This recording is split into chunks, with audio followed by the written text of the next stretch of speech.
जय माता दी मित्रों, हमारे YouTube चैनल में आपका हार्दिक स्वागत है। आज मैं आपको बताऊंगा कि किस प्रकार से आप 11 दिनों के अंदर अंदर किसी भी मंत्र को सिद्ध कर सकते हो। जी हाँ, ऐसा बिल्कुल आप कर सकते हो और 11 दिन के अंदर अंदर आप किसी भी मंत्र को जप करके सिद्ध कर सकते हो। क्या विधि है, क्या विधान है, वो मैं आपको अभी बताऊँगा, इसी वीडियो में बताऊँगा। तो चलिए शुरू करते हैं। मंत्र आप कोई सा भी ले सकते हो, कोई सा भी मंत्र, एक एक मंत्र पकड़ लो, कोई सा भी। अगर आप भगवान गणेश को मानते हो तो भगवान गणेश का मंत्र पकड़ लो। अगर आप भगवान विष्णु को मानते हो तो भगवान विष्णु का मंत्र पकड़ लो। अगर आप भगवान शिव को मानते हो तो भगवान शिव का मंत्र पकड़ लो। भगवान भैरव को मानते हो तो उनका मंत्र पकड़ लो। माता लक्ष्मी को मानते हो तो माता लक्ष्मी का मंत्र पकड़ लो। मतलब कि कोई भी एक मंत्र आपको पकड़ लेना है और उस मंत्र को सिद्ध करना है। कैसे करना है वो मैं आपको बताता हूँ। और इसमें मैं आपको मंत्र भी बता देता हूँ। कुछ बहुत से लोगों को मंत्र नहीं पता होते, बहुत से लोगों को कई मंत्र पता है, और मैं अपनी हर वीडियो में डिस्क्रिप्शन में मंत्र भी लिख देता हूँ। इस वीडियो में भी मैं डिस्क्रिप्शन में मंत्र लिख दूँगा। तो मैं आपको कुछ एक विशेष मंत्र बताता हूँ, और सभी देवी देवताओं के तो नहीं, लेकिन जितना पॉसिबल है उतना मैं आपको बता दूंगा। जो मेन जो मुख्य हमारे देवी देवता हैं, जो पंचदेव हैं, उनके मंत्र मैं आपको बता देता हूँ। सबसे पहले भगवान गणेश की बात करते हैं। तो भगवान गणेश के लिए भगवान गणेश के दो मंत्र आपको बताता हूँ, दोनों ही बहुत ही सिद्ध मंत्र हैं। पहला है ओम श्री गणेशाय नमः। ओम श्री गणेशाय नमः, ओम श्री गणेशाय नमः। एक तो ये मंत्र है, और दूसरा मंत्र है ओम गम गणपतये नमः। ओम गम गणपतये नमः, ओम गम गणपतये नमः। ये दूसरा मंत्र है। इन दोनों में से कोई भी एक मंत्र आप पकड़ लो, ठीक है। अब भगवान विष्णु की बात करते हैं। भगवान विष्णु के लिए आप ओम नमो नारायणाय, ओम नमो नारायणाय, ओम नमो नारायणाय, या फिर ओम नमो भगवते वासुदेवाय। वैसे ये जो ओम नमो भगवते वासुदेवाय ये वाला मंत्र, ये भगवान श्री कृष्ण के लिए जपा जाता है, क्योंकि वासुदेव उन्हीं को ही कहा जाता है, भगवान श्री कृष्ण को, ठीक है। तो आप इसमें से भगवान विष्णु के लिए जो मैंने बताया आपको अष्टाक्षर मंत्र ओम नमो नारायणाय, ये वाला मंत्र आप भगवान विष्णु के लिए जप सकते हो। या फिर ओम विष्णवे नमः, ओम विष्णवे नमः, ओम विष्णवे नमः नमः, ये वाला मंत्र भी आप पढ़ सकते हो। इसके बाद में भगवान शंकर की बात करते हैं। भगवान शंकर के लिए आप पंचाक्षरी मंत्र, जो कि इस प्रकार है, नमः शिवाय नमः शिवाय नमः शिवाय, या फिर आप ओम नमः शिवाय भी बोल सकते हो। दोनों में से कुछ भी आप बोल सकते हो।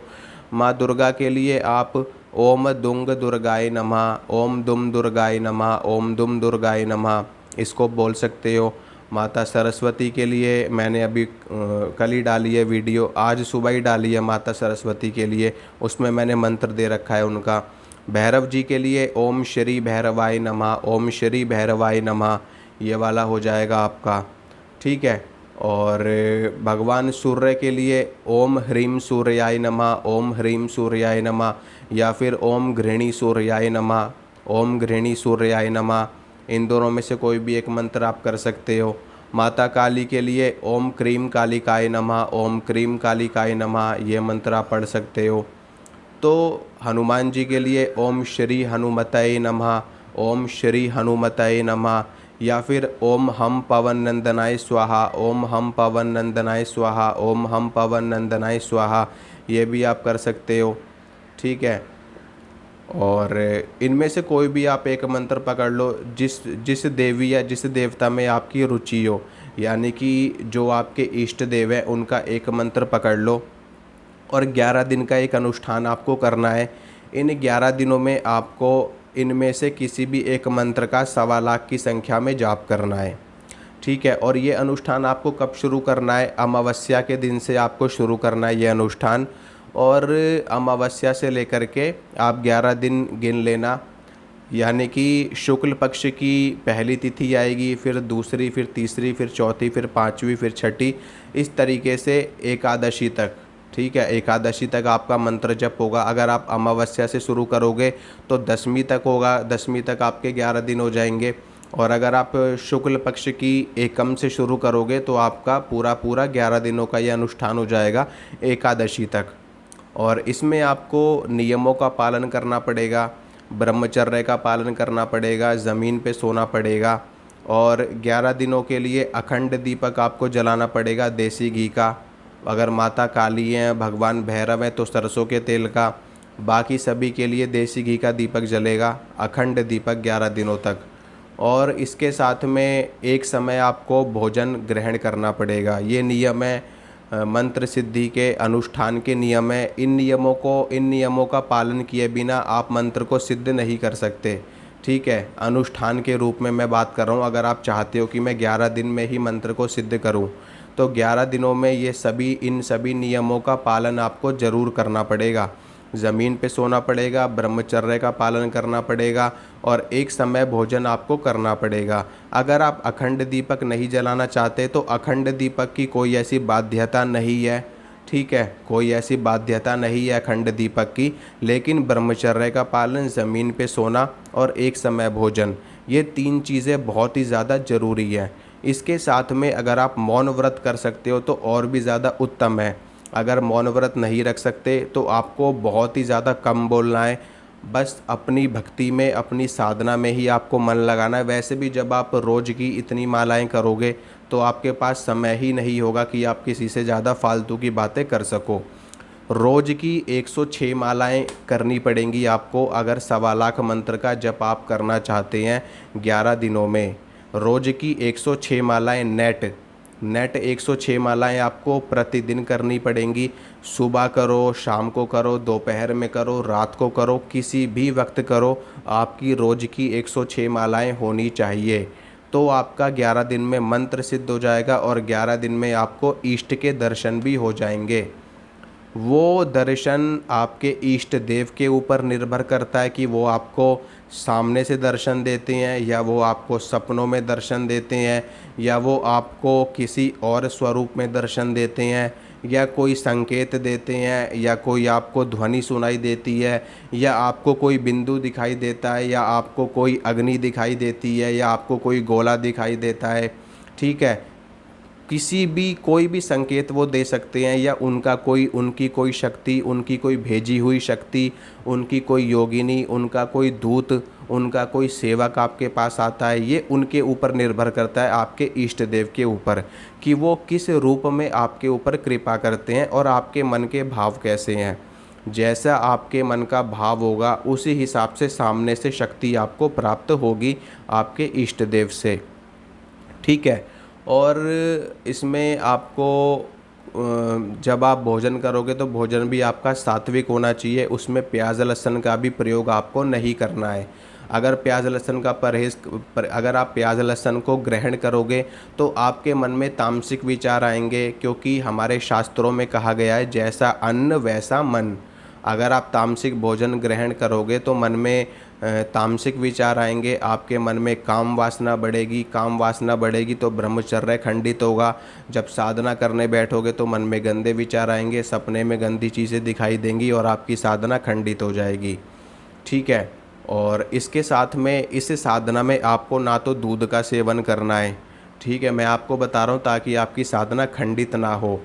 आपको दूध का सेवन नहीं करना, आपको दूध से बनी हुई कोई भी चीज़ नहीं लेनी है, ना दही का सेवन करना है, ना दूध का सेवन करना है, ना ही आपको देसी घी का सेवन करना है, क्योंकि ये सारी चीज़ें पचने में भारी होती है और ये हमारे शरीर में कफ की वृद्धि करती हैं। इसके साथ में ये हमारे शरीर में वीर्य की भी वृद्धि करती हैं और जिसके कारण से हमारा ब्रह्मचर्य भी खंडित होता है।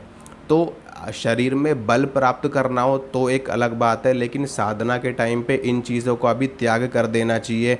हमारे साधु सन्यासी संत महात्मा जब साधना करते थे तो वो इन सभी चीज़ों का त्याग कर देते थे। वो सिर्फ़ और सिर्फ फलाहार लेते थे, सिर्फ़ और सिर्फ फलों का सेवन करते थे, सिर्फ़ और सिर्फ सब्जियों का सेवन करते थे, सिर्फ़ और सिर्फ कच्ची सब्जियों का सेवन करते थे, ताकि उनकी साधना निरंतर चलती रहे, कोई भी किसी भी प्रकार का विघ्न ना आए। ठीक है, तो इन सभी चीज़ों को पालन करते हुए आपको साधना शुरू करनी है। और साधना शुरू करने से पहले साफ़ सुथरे आपको स्नान करना है। स्नान करने के बाद स्वच्छ वस्त्र धारण करने हैं। वस्त्र धारण करने के बाद अपना आसन लगा लेना है। आसन लगाने के बाद में अपने सामने 2-4 अगरबत्ती जला लो या धूप बत्ती जला लो, जो भी आपको सूटेबल लगे। एक दीपक जला लो, अगर आप अखंड दीपक नहीं जला रहे हो तो एक देसी घी का दीपक जला लो और एक धूप बत्ती जला लो सामने।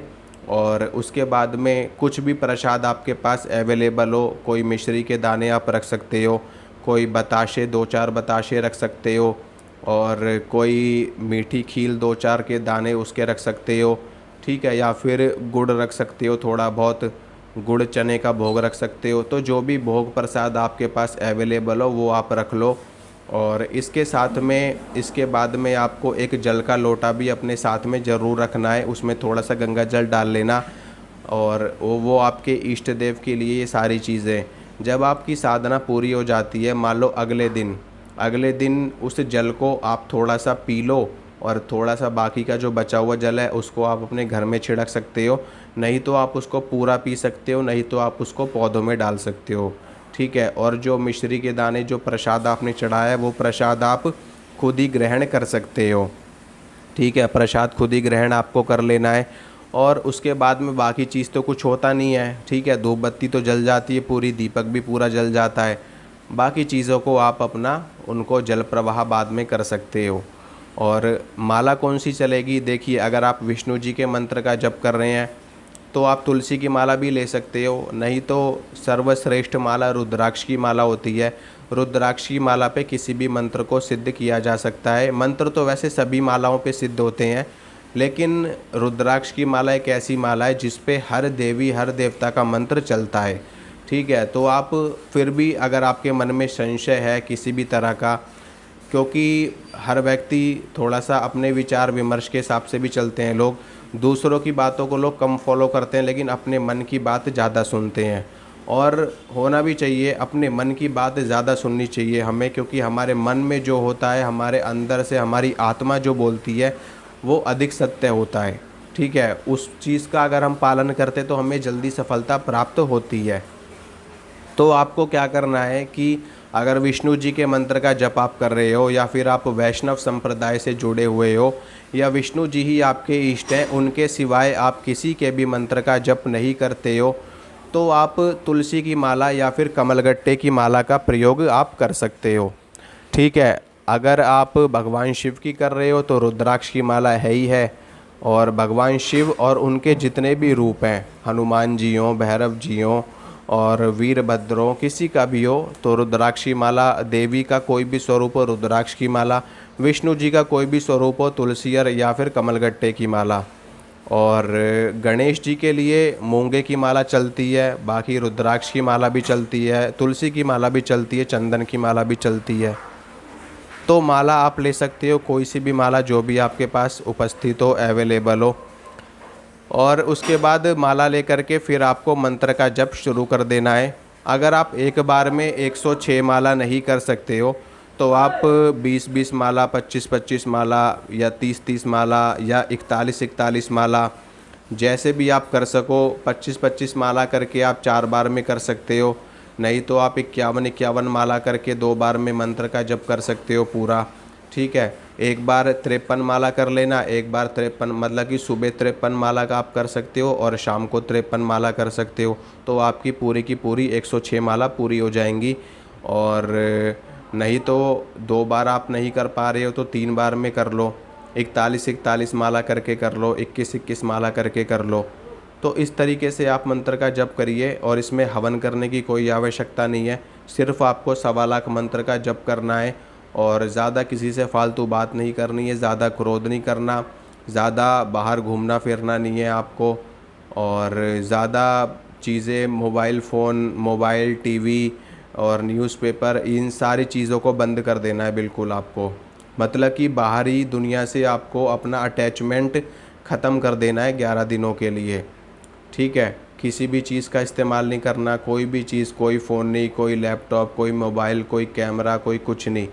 ना बाहर आपको जाना ही है ज़्यादा, ना बाहर के लोगों से आपको मिलना है, ना किसी से हाथ मिलाना है, ना किसी को स्पर्श करना है, किसी भी चीज़ से, हर चीज़ से कनेक्टिविटी आपको तोड़ देनी है 11 दिनों के लिए। आपको मंत्र सिद्धि भी प्राप्त होगी और आपको इष्ट के दर्शन भी होंगे। ठीक है, तो ये है जानकारी। अगर आपको अच्छी लगी हो, पसंद आई हो, तो वीडियो को लाइक करना, वीडियो को शेयर करना, चैनल को सब्सक्राइब करना। और आशा करता हूँ, प्रार्थना भी करता हूँ भगवान से, माता रानी से, कि आपको सफलता मिले, आपको मंत्र सिद्धि मिले, आपके कार्य में आपको उन्नति और बरकत मिले। मिलूँगा आपसे अगली वीडियो में। जय माता दी।